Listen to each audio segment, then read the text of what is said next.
Hei, tere ilusat esmaspäeva hommikut. Räägin sulle täna ideaalsest kliendist ja kuidas ikkagi aru saada sellest, kes on sinu ideaalne klient või siis ideal target audience ehk siis sinu sihtrühm. Miks ma sellest räägin? Sest meie mentorprogrammis ka ja alati, kui ma teen siin teiega kõnesid, üks ühele kõnesid, siis ma küsin alati, kes on sinu ideaalne klient? Ja see on küsimus, mis paneb paljusid meist kogelema,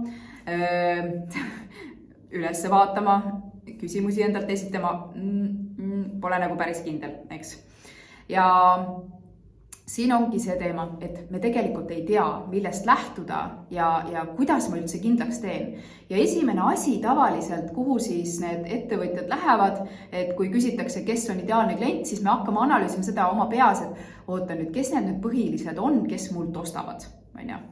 Ja ehk siis me pöörame pilgud esimese asjana väljapoole, endast välja.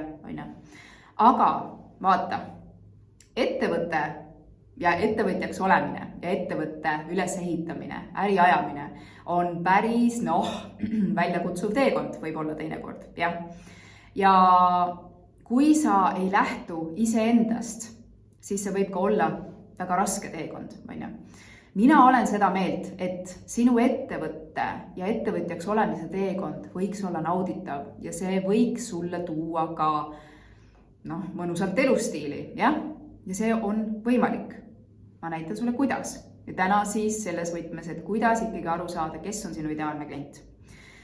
Esimene küsimus, mida endalt küsida, on, kellega sa tahad olla ümbritsetud.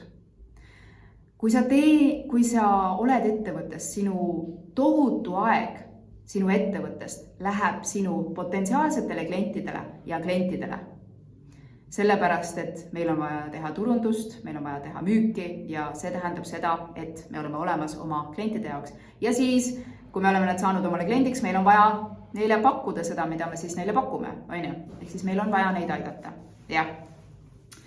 Aga vaata, siin on see küsimus, et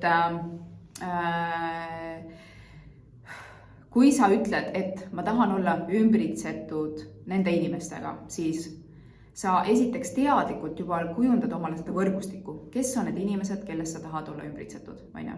Sellepärast, et nagu ma ütlesin, nad võtavad suure aja ära ja sa pead hakkama uurima sinna juurde nüüd. Mis on nende mured, mis on nende igapäeva küsimused peas, probleemid, millega nad kokku puutuvad. Mis neile vabal ajal meeldib teha, millest nad unistavad, mida nad tahavad saavutada, kuhu nad tahavad jõuda.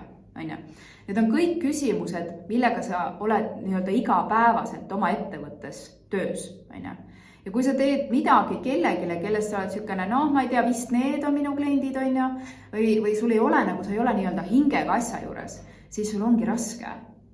Sellepärast, et sa tahaksid hingega olla võib-olla kuskil mujal. Ja sellepärast palun alusta iseendale ja alusta sellest, kellega sa tahad olla ümbritsetud. Kellega sa tahad olla selles, et sa oled päriselt hingega asja juures ja sa tõesti tahad aidata just neid inimesi. Või siis neid inimesi, kes viivad edasi seda, keda sa siis päriselt tahad aidata. Näiteks lapsed, loomad, keskkond, kes iganes. Aga nende vahel on ikkagi inimene. Inimestega käib töö ja kui sa oled business to business, täpselt samamoodi äri on inimesed. Seal on konkreetsed inimesed, personalijuhid, ettevõttejuhid, keskastmejuhid, spetsialistid, kellega sa iganes siis sellest ettevõttest tööd teed. Et see kehtib kõige kohta, kellega ma tahan olla siis ümbritsetud ja nendest aru saada. Nii, ja kui sa oled siit selguse saanud, siis tuleb mängu need asjad, mis ma ennem lugesin, nende mured, rõõmud, kes nad on. Nii, ja tüüpiline viga, mis siis järgmiseks tehakse. Ma tahan aidata kõiki selliseid inimesi. Oletame, et sul on B2B, sa teed sinu põhikontakt selles ettevõttes on personalijuht näiteks, ja siis on väike ettevõtte personalijuht ja siis on suur ettevõtte personalijuht. Nad mõtlevad hoopis teisiti. Kui sa oled B2C ehk siis sinu klient on eraklient, ja siis sa pead mõtlema sellele, et nii, oota, tema sissetulekute tase on selline, aga tema sissetulekute tase on selline. Neil võib olla kõigil sama sarnane situatsioon, sarnane nii-öelda mure, mida sa lahendad, on ju. Aga ma ei tea, võtame naiste ala, kosmeetika, on ju. Sinu kosmeetikast võib võita nii-öelda, ma ei tea, Malle Kapa Kohilast ja võib võita Liina Tallinnast, on ju, näiteks. Aga nende sissetulekute vahe on teine. Nende mõtteviis näiteks rahast, rahauskumuste tase on hoopis rahateadvus, puudusteadvus, küllusteadvus, see on hoopis teine.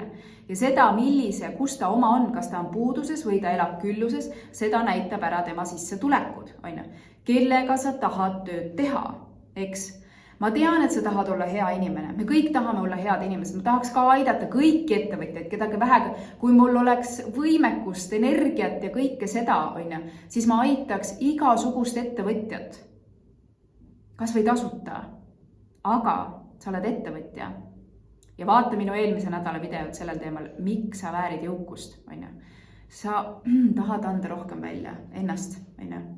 Ja sellepärast su ettevõtte peab tooma sulle kasumit. See on kõigile hea. Pane nüüd tähele, kas hakkasid sinu rahamustrid tööle, on ju, ai, ma pean kasumit teenima teiste pealt, on ju. See ei ole mitte halb, vaid see on hea. Vaata minu eelmise nädala videot, jah? Ja kui sa need asjad nüüd saad omale selgeks, sealt hakkab kujunema sinu ideaalne sihtgrupp. Ja mis sa teed, on see, et sa lähed siis sinna, et sa hakkadki oma neid inimesi uurima. Mina nimetan sind, kes sa oled võib-olla minu potentsiaalne klient või sa oled juba mu klient, sa oled minu inimene. Ma absoluutselt tahan sind aidata, on ju.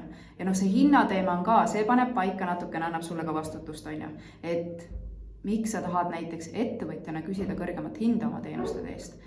Aga ühesõnaga, mõtle need asjad läbi, eks, mentorprogrammis on meil põhjalikud täitsa, kuna see on suur teema, on ju, siis on meil ideaalse kliendi meditatsioon ja kõik need persoonadest ja nendest asjadest me räägime, et sa lood oma avatari asjad, aga ühesõnaga, need on esimesed asjad, mida sa saad enda jaoks läbi mõelda, et sa saad rohkem selgust, eks, ja siis sa lähed detailidesse. Sa oled nii-öelda nende oma inimestega, püüad neid mõista, nendest aru saada, rohkem nendeni jõuda ja nii edasi. See on sinu töö ettevõtjana, on ju. Ma soovin sulle ilusat alanud nädalat ja me kohtume jälle sinuga uute mõtetega uuel nädalal.